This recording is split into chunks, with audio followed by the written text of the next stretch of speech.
if you look at comedians like Jon Stewart, Stephen Colbert talked about the idea of truthiness, and kind of a satirical term in the idea that, from the gut, what you would want to be true is what you would focus on rather than what is actually true.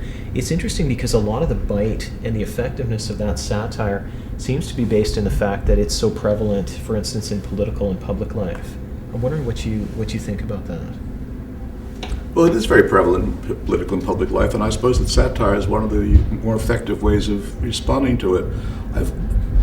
I've often wondered about what we could possibly do about reducing the amount of bullshit in public discourse in our society, and I haven't really come up with any real solutions, but one solution is to make fun of it and to try to embarrass the people who engage in it, make them feel like fools, humiliate them. Right. And the kind of satire that Jon Stewart and Stephen Colbert engage in, I don't know how effective it is. I don't know what the consequences of it are. I don't think there's any real data to, except one thing that did happen.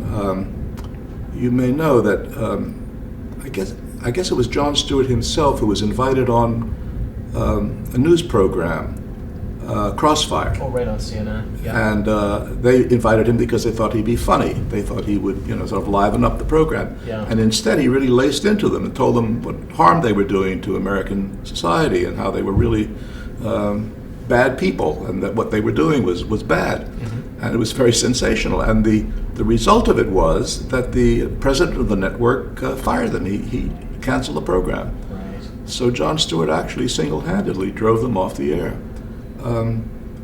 That can't happen very often. Very few people have the kind of effectiveness that Jon Stewart has with the public, and very few people get invited to participate in those shows. But one way of combating bullshitters is, as I say, to try to humiliate them by laughing at them and getting other people to laugh at them, show that we don't take them seriously.